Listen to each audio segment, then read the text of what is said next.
Ich warte seit Wochen auf diesen Tag und tanz vor Freude über den Asphalt. Als wär's sein Rhythmus, als gäb's ein Lied, das mich immer weiter durch die Straßen zieht. Komm dir entgegen. We'll talk about Sacha Boey in a moment. We'll talk about Bryan Zaragoza as well, who might join the club ahead of time. We're also going to talk about Jonah Asare, the young Swedish kid. So we're going to get to all of that. But before we start with all of that, Stefan, we want to talk about Jacob Ramsey, who is a player that could join Bayern Munich. It's probably not going to happen in the winter. It's probably going to be one for June if it does happen.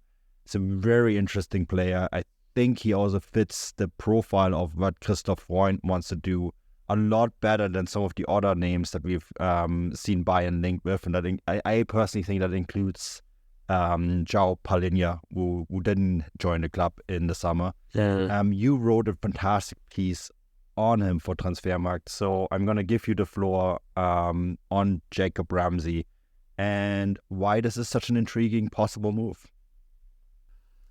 Yeah, so as you said, he's definitely a kind of player that definitely fits the more the Freund style of signings. I mean, even if you kind of compare him to Palhinha, it's a very different profile. You know, one's a kind of, well, a senior player, shall we say, or an experienced player in the Premier League. And Ramsey is, you know, a player who's still coming of age at Aston Villa.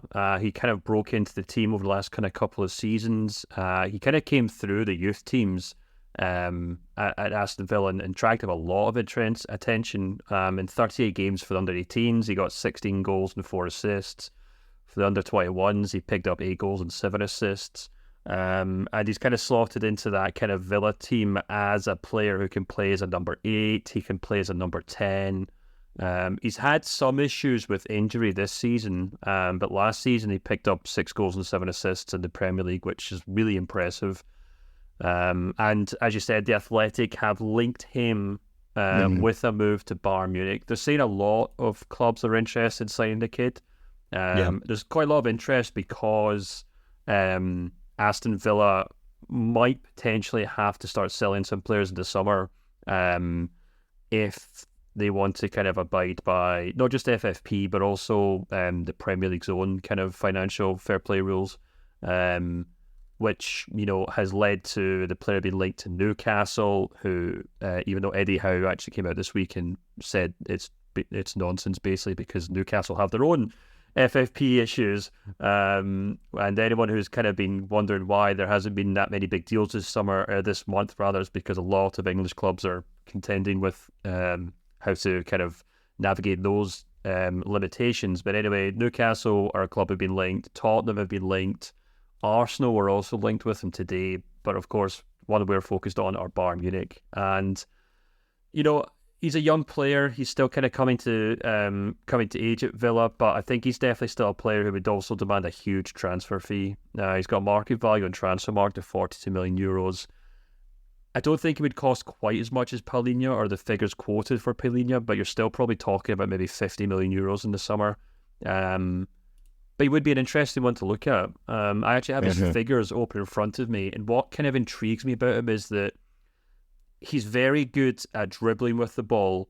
And actually, you know, I've actually got like his pass radar open, or his stats radar open in front of me. And what I decided to do was actually overlay it with Jamal Musiala's from last season. And I'm actually looking at Ramsey's stats from last season because, as I said, he has had some injuries this year. And what really intrigues me about him is that he's quite similar to Musiala in the sense that both players really, really thrive on their ability to dribble with the ball. His dribbles per game are right up there. He actually averaged just under Musiala's last season. And I think what's really interesting as well is that his forward passing is almost identical to Musiala's, and his key passing is not quite the same as Musiala's, but I think that's okay because Musiala's played in a very dominant team in the Bundesliga where he gets to kind of, you know, sit on the edge of the opposing box most games, and he has an incredible array of world-class forwards to kind of play off, whereas Obviously Ramsey's playing probably more box to box in admittedly a Villa team who are punching above their weight, but I think many would classify as like a top 8 side in the Premier League rather than a dominant team. And actually, I then thought, okay, so he has some of the attributes that Musiala shows in an attacking sense, but if you actually then look at the fact that he plays more of a box-to-box player for Aston Villa, I then overlaid his stats with Jude Bellingham's stats in his last season at Dortmund, and there's also a lot of similarities there. He's got the same kind of forward passing rate as Bellingham. He's got the same kind of success rate in terms of passes. And actually, what he also stands out very well is even though he's not making as many defensive actions as Bellingham did in his final year at Dortmund, he's completing as many tackles as Bellingham did. There's many interceptions, there's many kind of pick up ball losses. So to cut a long story short, really, and to kind of finish my rant, he's a player who could develop into a kind of Musiala style number 10. Or he could develop into a more kind of rounded number 8, much like Jude Bellingham. Yeah. And obviously, at the age of 22, he turns 23 this year, but still very, very young player. And, a player who Bayern could easily spend 50, 60 million euros on and basically spend the next 10 years kind of developing into what kind of midfielder they want. That's hugely fascinating in so many ways because, like you rightfully pointed out, that kind of eliminates this idea that they're going to sign him was more of a roving central midfielder, almost a number 10, right? Like more number 8 rather than number 6.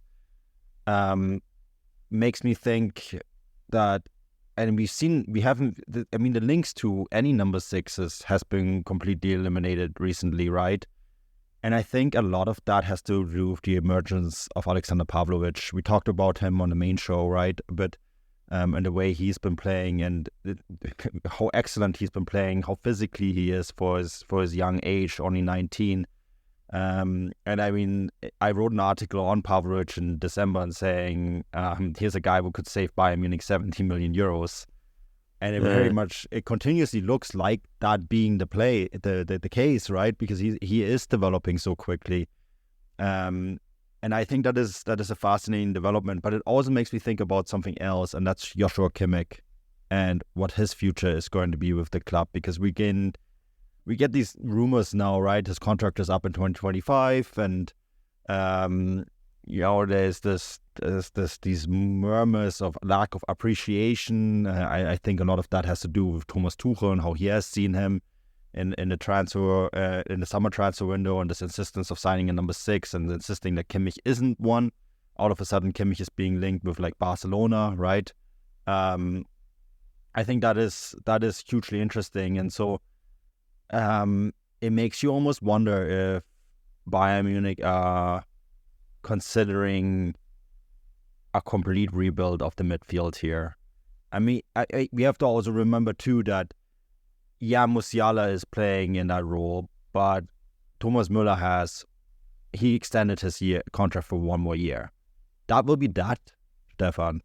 We won't see Thomas Müller beyond 2025. And so, that also means that role is also available. Yeah, I mean, the Kimmich thing's really interesting, and Thomas Müller thing's really interesting too. Yeah. I actually think if Ramsey was to join Bayern, I think he'd be more similar to maybe someone like Leon Goretzka, to be perfectly honest with you. That's a good point. A player who could definitely play as a box-to-box player, a player who can definitely be a more attacking player, or a player who can slot in and put a shift in defensively if necessary. But, you're absolutely right. There's this kind of interesting kind of conundrum going on at Bayern right now where we've spent so long thinking, can Hansi Flick get the lightning back in the bottle that he discovered with Kimmich and Goretzka that year? Can Julian Nagelsmann do it? Can Thomas Tuchel now do it? It's as if Bayern have spent the last 2, 3, 4 years just hoping that Kimmich and Goretzka would just kind of rekindle this incredible partnership, and they're doing fine. They're kind of treading water now, but like you said, if it's not Pavlovic, or if it's not Palhinha, or if it's not Gravenberch, or if it's not someone else who they might be trying to sign in the summer, there's so much time and effort and resources have kind of gone around skirting around these two players.